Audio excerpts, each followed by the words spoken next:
Hi there. Hello. Oh, there you are. Hi.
Hi, Miss Jimenez.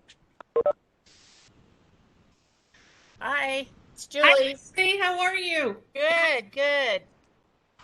You miss me? I do.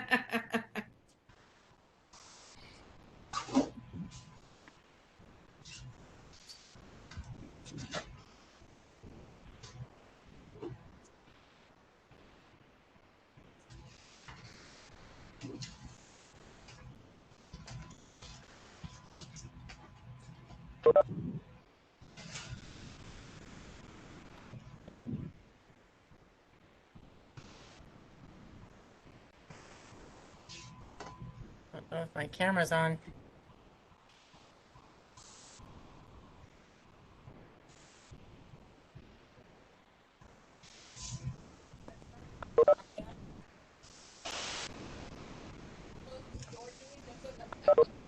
Okay.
Hey, everybody. We'll get started in just a few minutes. We just want to give everybody a chance to get in.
Hey, everybody. So I think we're in a really good place. Wow, I don't think we've had this big a turnout since, well, maybe ever. And we're not even giving any candy.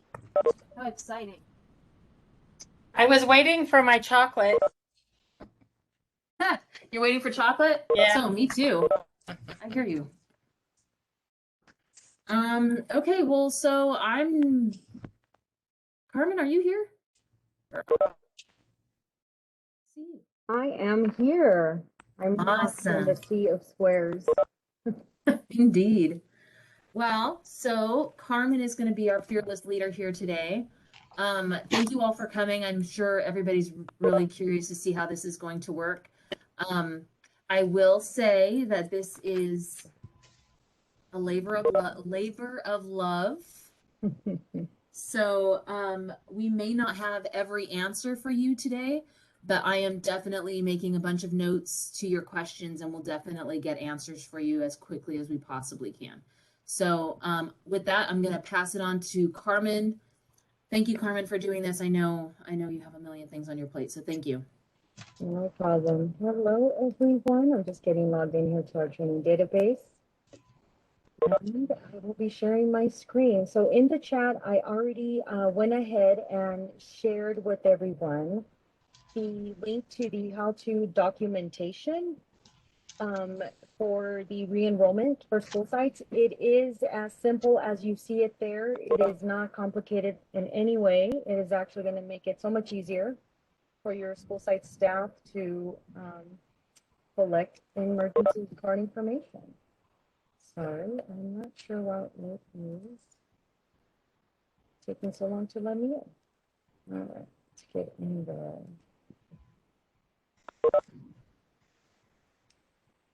So then please keep in mind what I'm going to share with you is the training database. Oh, you know what, Carmen? I'm just going to interrupt you real quick. I'm Yeah, sorry. go ahead. I'm sorry. No, I'm still spinning. No, fantastic. Just so we're all on the same page with the purpose of this meeting, the first half of this meeting, the majority of this meeting is to talk about online re-enrollment. So how your parents can log into Parent Portal, update their emergency card information, and also access their CEP form, all of that good stuff. That's the first part of this training. The second part, which I think I'll stop the recording and then start the recording again, just in case people need certain parts. The second part will be independent study. So if you guys want to hang out for the whole time, fantastic. We'll talk about how students are going to be enrolled in the independent study track and then also doing part-time enrollment at their homeschool or what have you. So we'll go through all that. So, okay, back to you, Carmen. Sorry. Sorry, everyone. I have to log out, log back in. Sorry, now give me a second here.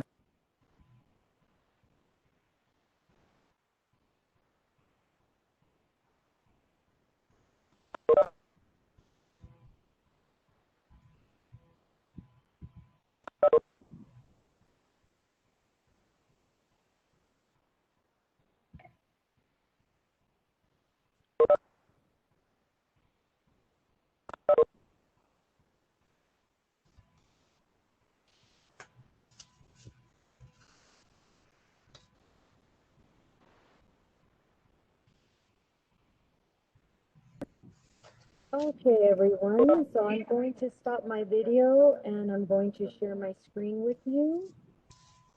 All right. Let's do this. Mhm. There we go. Okay, I hope that's everybody can see my screen. Let's see. I think you can. Yes. All right. So here we are. We are in the training database. I am going to use Bloomington High School as my example here. As you can see, I'm on my home screen for Q, and I have my widgets here displayed for me. Brad, thank you, Brad, has created a wonderful widget that will allow school sites to view what students or which students have a completed or rather submitted or in progress re-enrollment. To add that widget to your home screen, you will click on the widget subscriptions icon on the lower left-hand corner, and you will see that I already have it labeled for me in my left column. So it is titled Student Re-Enrollment Status this year. You will see it under your available widgets column. Please just grab that banner, drag and drop it over to the left, center, or right column of your home screen, wherever you prefer. I have mine selected to be at the top above school announcements and school calendar. So when there is a student to re-enroll and I'm receiving that notification, it'll then display for me once it's available. So I'm going to hit submit, and it'll just take a few seconds to update on your home screen. Now, most of you will, or actually all of you should see that it's blank because right now we just turned this feature on. So unless the parents are in there and caught that re-enrollment is now available, then you may or may not see that you have a submitted or in progress re-enrollment. Now, how do we get to where we approve these re-enrollment changes? So we go to menu and we go to enrollment, and we're going to select the application contact confirmation. Once we click here, we will come to this screen where it displays data changes requiring confirmation. So when I click on Carlos Acosta, he is a contact, as is Daniel Escamilla. Now, you'll notice that contacts and students are in two separate tables. So first off, we're going to review the changes that the contact, Carlos Acosta, has made for himself. I'm going to come down here to the table and I'm going to review what he has submitted. So this data is for Carlos. He last changed it on October 1st, 2019. Now, please, everybody, keep in mind, this is our training database. So some of this, or actually all of this data is munged. Then I'm going to click here where it says associated students. This is a very helpful little tool because it'll open up the students that are associated to this parent contact. So that's helpful. It tells me that he has one active student, Derek, at Bloomington High School, and one inactive student, Javier, and his last exit date was June of 2019. So I move over a little bit more to the right and I see the printer icon. I can click on that icon and it'll print out exactly what you see here on the screen. And then we have two options. We can reject changes and accept changes. Now, first off, before we get into what these two options do for us, let's look at what the current information is. So right now, under this column of current information, this is what we have for Carlos in queue. Anything that is over to the right under new information, if they were highlighted in red font, then you would know that it's new information. So any new changes that he made to his current information would highlight in red over on the right-hand side. It looks like everything is still the same. He doesn't have any changes to make. That's great. So we're going to go ahead and accept those changes for Carlos. Now, let's say that there's something here that just doesn't look right. A good example would be if he starts listing a phone number that looks like it's out of the country. And you're not going to want to accept that because that's questionable. So you can click to reject the changes. Now, what happens when you reject the changes? When you reject those changes, you will receive an email, which is going to be the same copy of wording that the parent will receive, letting them know that their recently submitted changes in Q Parent Portal have been rejected and that they need to contact the school site. The reason the school site staff will receive a copy is so that you have that reminder that, hey, I rejected these changes. I should be following up with the parent if they're not following up with me. So by accepting the changes, we are good. We are saying he is good and he is off our list. Now, you'll notice that Carlos is no longer available to us because we accepted his changes. Now I'm going to click on Derek. So these are the updates that were made for Derek by his parent guardian, Daniel Escamilla. So it'll show here data for Derek, changed by Daniel, father, and it'll give us the date and time. Again, we have that printer icon if we want to go ahead and print a snapshot of what we see here on the screen. And we have our reject and accept changes. So on the left-hand side, you'll see the current information as it exists currently in queue. And on the right, we'll see new information. As you can see, nothing has changed. Everything looks good. Parent is confirming that the information is the same. They've gone through the steps. So we're going to go ahead and accept those changes. And that's all you have to do when it comes to reviewing the information for the contacts and the students. So they are separate, as you can see here. Here's Daniel. And then you can click to see who his associated students are, which I just clicked on and it was Derek. So they are separate. You cannot do both at the same time. You have to review each one separately. Any questions so far? All right, so, and I'm going to show you two reports that you can run based on your re-enrollment. So it is training. We don't have much to play with in here when it comes to re-enrollment, but we do have the re-enrollment detail report.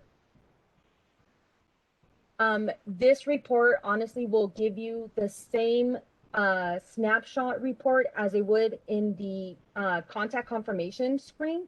So it's just a snapshot of what the parent guardian entered or actually updated for the student and themselves. So you can print that detail report, or you can print the listing report, which is actually going to be the one that's most useful to you. The reason being is that this one is going to give you a list of students that have completed the re-enrollment, those that have not completed the re-enrollment, and then also those that where the contacts do not have access to the parent portal to complete the re-enrollment. So it'll give you those three lists of so if this one will, and this one you can run it as a PDF or you can export it into Excel. And again, I'm not going to run it because we don't have enough examples in training at the moment with re-enrollment to pull that data for you. Anybody have any questions so far? No? Everybody good? You know, just real quick, so it's Melanie. So we just want to remind you that all of this is so that parents don't have to turn in paper emergency cards, so that they can just go in here into their parent portal, not in here, into their parent portal account and update their emergency card information, their parent contact information, and all of that good stuff. So I just want to, you know, emphasize that because I don't want you to think that, you know, you have to a parent has to turn in a paper copy and do this online. This is our attempt at replacing an actual paper copy that a parent has to come in. This way, what a parent submits to the district as changes, our front office staff won't have to actually type in. It'll just be recorded and saved in our student information system. So. Awesome. Can I ask a question?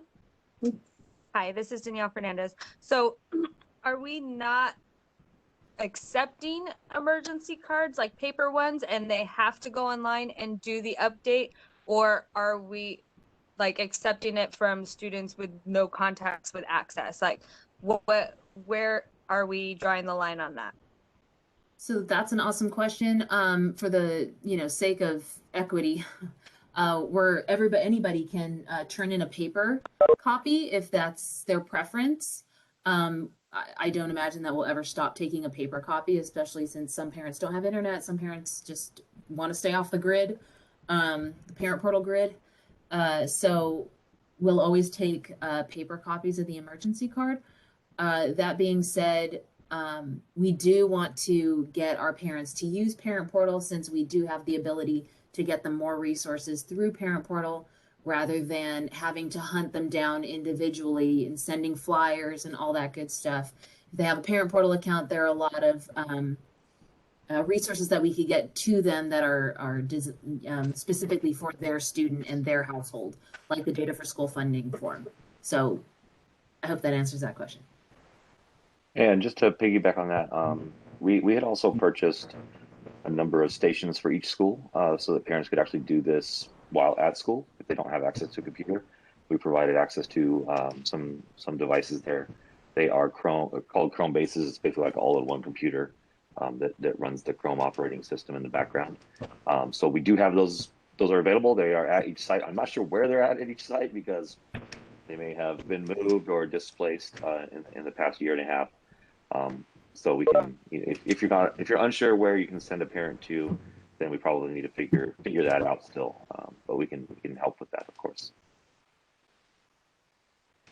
Yeah, because I've never seen that on our site anywhere, Shane. But that's awesome that we would have that, because we were planning on having Chromebooks out for that. So how many of those do we have? We just have one? No, there was a number. This was a few years and a pandemic ago, so I don't remember exactly how many we purchased for each school. I want to say it was probably 3 to 5. I'll have to go back and look, but it was a few of them for each school, and maybe secondaries had more than the elementaries did, but it was not one. It was more than one, and They may have been repurposed for something else, of course, which is a possibility, but we probably need to revisit that and get those set back up in a common location for parents to access. All right, awesome. And I just wanted to go over a few additional things before we get into the independent study. So in the chat, I shared the link to the how-to documentation for re-enrollment. One of the things that I wanted to point out is under step 6, I put a link in there to click and view which fields will auto update and or create a program record. That document, and let me share it with everyone now, is this. And what I did was I added as a reference the screenshots of what the contact sees in Q Parent Portal and what will auto update when you select accept into Q and what will not. So there are a few things just to keep in mind. So here for contact information, theirs is really simple and to the point. We just want to know if there's a change of email address, employer, education level, because it is a question we should be asking every year, and any telephone numbers. Now, in addition to that, we are also asking the question of United States Armed Forces. So if they select yes, it will auto create a program of armed forces in the student's program history. And these fields that you see highlighted in yellow, they will auto update in Q when you click accept. And then moving down to student information, we have 5 banners for the student's information where the parent has to either confirm or certify that they have reviewed that section. So for student demographics, we have the fields that will auto update in Q when accepted are going to be the primary phone number and the additional phone numbers, if any are added. We do ask the question of legal custody agreement. If they mark yes, the school site staff will receive an email notification letting them know that this parent has marked yes. And the purpose of that is so that you can review if the student already has a legal binding. And if not, then that is your alert to reach out to the parent and ask about ask about that yes. The next one is the student residence information. So we matched the same options that the parent has on the paper emergency card. So if any of those options equal homeless, then the program of homeless will create for the student in their program history, and you, the school site staff, will receive the email notification. Then we have empty fields available for student address. Now we did that purposely because if the parent types in an address in there, it's going to automatically give you an email notification. It will not update. The reason being is we want to know if the parent is just adding the same address that you already have on file, or if the parent goes in and adds a different address, then at least you know that, hey, this is a different address. I need to contact this parent. Moving down to the next section are emergency contacts. The parent has the option to select to just go ahead and say, I confirm, this is good.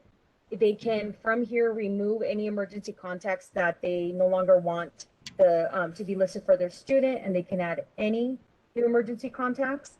And anything that for emergency contacts that is actually everything that's in here will auto update, I apologize, when you click accept.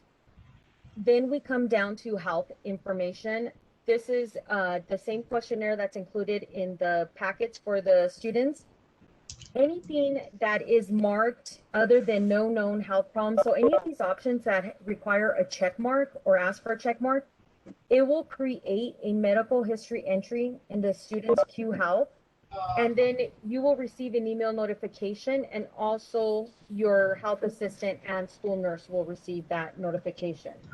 So it'll create that medical history, it'll give it an alert, and then an email will go out to you and your health assistant and your nurse. Heads up, parent clicked on asthma, or parent clicked on autism. And that way there's that notice to follow up. The next section that we have are parent notices. these are all of the forms that the parents are required to review and acknowledge at the beginning of every school year. Rather than add these documents to the parent portal, Missy was awesome and added them to our district website. So all I had to do was put in there a link. So parent will click on that link and get to all of these documents. They are in English and Spanish. And there is an option, there is a section at the bottom that again says that they certify or they confirm that they've gone through all of these documents. So nothing to accept there or nothing that will affect anything in Q. And then finally, we have signature. The parent must type in their first name, last name, and we do tell them we need that exactly as how it's listed on file. So they just have to type it in, and that's just really their last and final confirmation that they've gone through all of this information and they are who they say they are. And when you click accept, no changes or updates are made in Q. So just wanted to go over that part with you. Any questions on that? And again, that's in the documentation in Zendesk, so that's not going anywhere. It's there for you to read.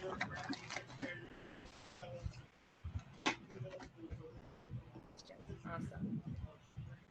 Okay, so now I will jump to independent study. You know, Now- really quick, Carmen, Oh, can I interrupt? Yeah, go for it. Awesome. Chrissy had a question about the opt-outs. So for the 21-22 school year, we've kind of changed where we're recording that information because the need to be more specific and to clarify what these different opt-outs are has been a growing issue for us. So inside of Q, there's an application called the Records Authorization, and there is actually a help desk document. I just put it in the chat. That will give you the ability to see what students are opted out of for each student. And this is actually where Carmen is right now. She went to menu, enrollment, and then records authorization. So the way that it works is any student is enrolled and automatically they're given all 6 of these opt-outs. Every student is opted out unless they're, all student is opted in until they're opted out. So if the parent comes in and says, I want to opt my student out of directory information, they would come into the school, fill out that form with the principal, sign it, and then the front office staff would come in here and you would be able to click on that directory information and change the status from granted to opted out. And you can also change, well, we'd like you to also change the status date so we know on what day they were opted out. Apparently the law states that all of our homeless students need to be opted out of certain things until they're opted in. So once the front office enrolls a student and gives them the program of homeless, there are certain opt-outs that will trigger them to be opted out. I hope that makes sense. So directory information, for example, a student will automatically be opted out of having their directory information released if they have an open homeless program. For that to change, the same process, there's an opt-in form. The front office will need to go over with the parent what opting in means. And then there's a form for them to complete. And then you can go in here, change that opt-out, change the status to granted instead of opted out, and change that status day so we have a record. But all of that is in the link that I shared with you. And you can always reach out if you have any questions about that. This is a really good time to talk about any questions regarding parent portal, online enrollment, any of those things is a really good time so we have the ability to segue into independent study. Any questions at all? Real quick, Melanie, I just wanted to show everybody that what the widget will look like. When I got in there, I did an update for me, but it's updated now. So it will display my student, Derek, and it shows that he is submitted. So it'll stay there until I go into contact confirmation and accept him, and then it'll remove him from the widget. And currently the widget will only display students, not the contacts. Okay. All right, so I will go over independent study. I put together a little cheat sheet that I will publish in Zendesk. I just wanted to show everybody this real quick. And Missy, Chrissy, please correct me if I'm wrong on any of this.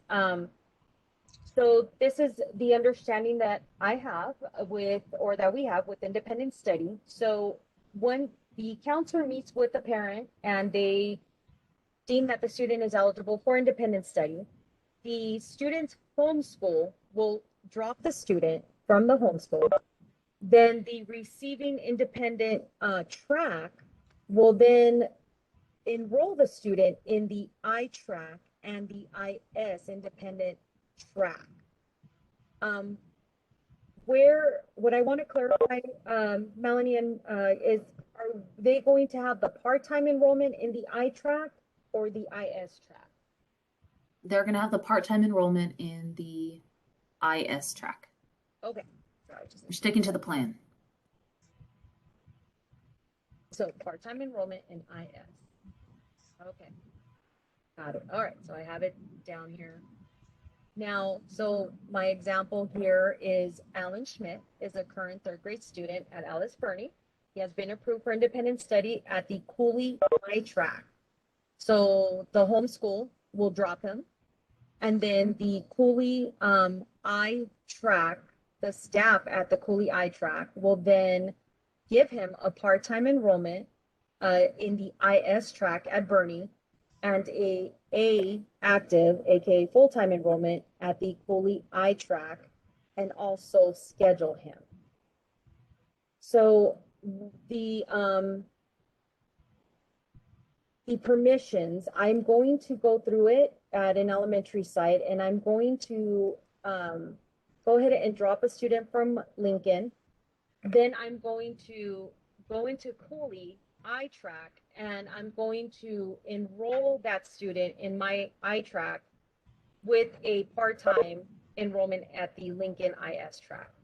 So what we will be doing is giving profile access to the IS tracks, but only the enrollment editing access and scheduling access for the I tracks to the staff at the I tracks. Is that correct, Melanie? Just want to make sure I said that right. I'm so sorry. I was typing at the same time that you were talking. Can you say it one more time? I was talking about the permissions. So for the IS tracks, we are only going to give the homeschools enrollment track. So any school office staff at Lincoln will only have profile only access to their IS track. And only the staff at the independent tracks will have the enrollment and editing and scheduling access for their I track. Yeah, for the most part, I think the I track. So the I track being the track where the students are coming for independent study, they can have all the access that they normally have in their main track.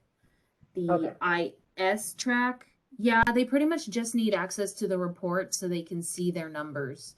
So right, so profile, that's totally cool. That'll work. All right. And my other question is, how about the boundary exception when they're bringing in these students into the I track? Oh, it's so funny that you bring that up. I had a conversation with Missy and I had a conversation with Shane about this, and we have kind of a tentative solution. So right now we believe that we have a solution where it should not affect the school site staff. At this point, I don't really want to explain it because if it doesn't work, then I just gave y'all false information. So I'm just going to pretend like you didn't ask that question. Hopefully it's all going to work and it's going to be great. Yes, stay tuned. It should be great. But hopefully the school site where the students are going for independent study shouldn't have to do any more work to set up the student's ability to be enrolled at your track. That is dependent on a bit of testing that we need to do. So, Okay, should I continue then or wait yes, until? please. Okay. No, let's do that. We're just going to assume that they won't need to enter a boundary exception.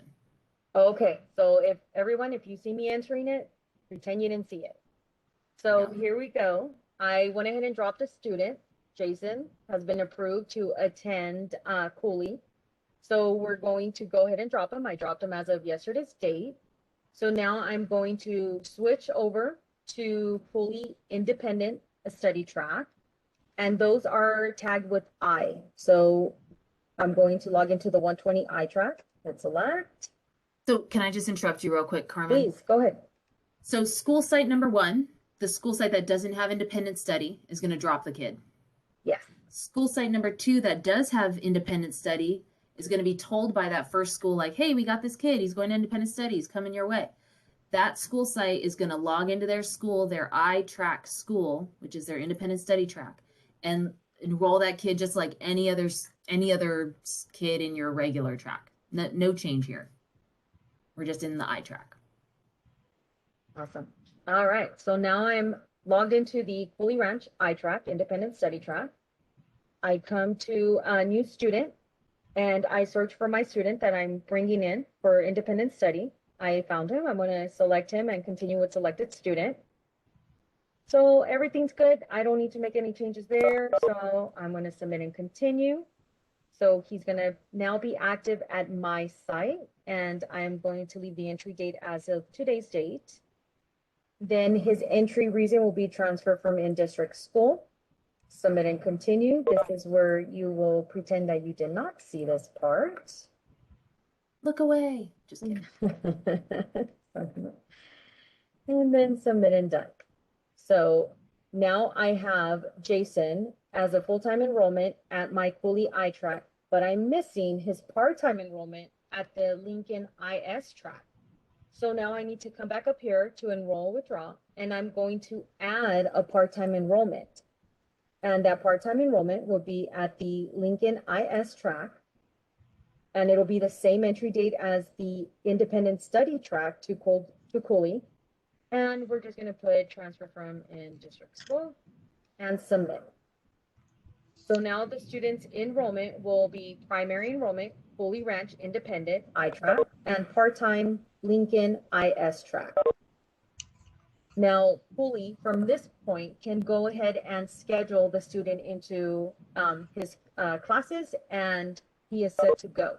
Nothing needs to be done with the part-time. It's just his placeholder. So we know that that is where he belongs for in-person learning, should he return.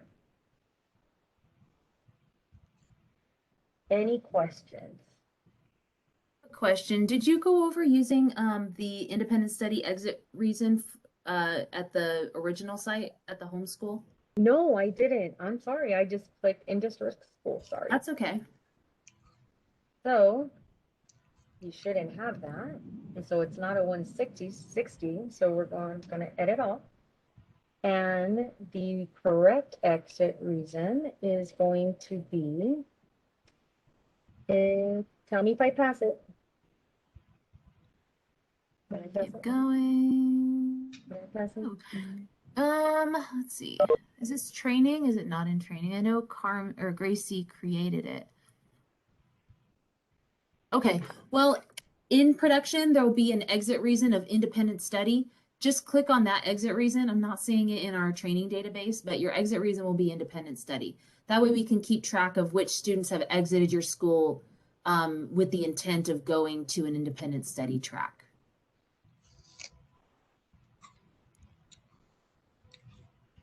Thanks, Carmen. Yeah, no problem. All right. I'm going to go ahead and stop sharing. There we go.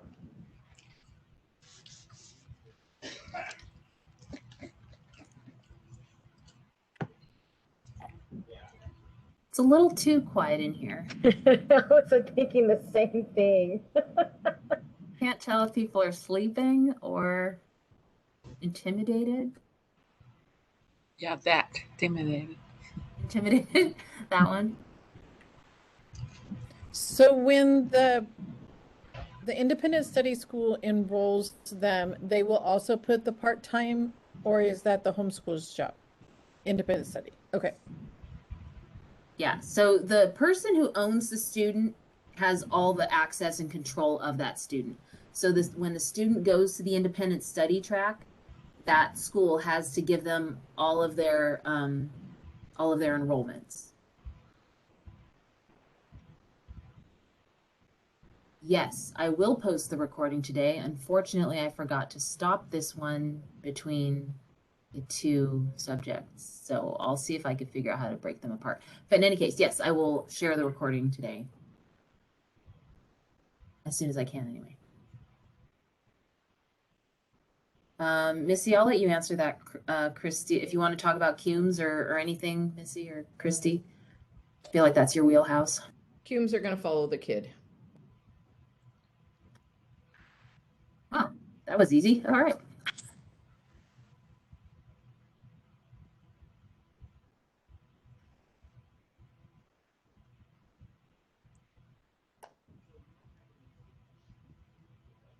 I will, what I'll do is I will post this recording in our intranet. So if you go into the intranet, you can go to the IT department and there's a section for Q. I'll make sure that it goes into the student editor section of our training documentation in our intranet. I'm pretty sure I can get a report of everybody who's here, so I can also just send you all the link as well.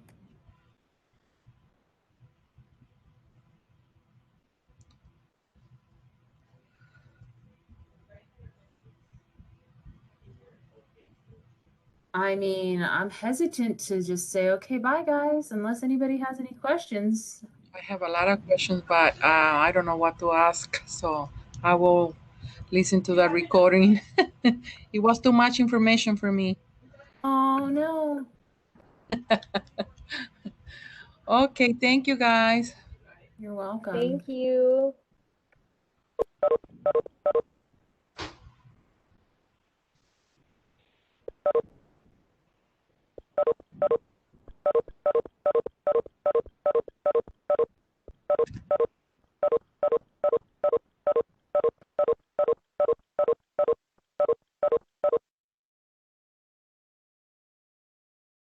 All right, I'm going to close the meeting. If nobody has any questions, have a great day, you all. See you later. Bye, everyone.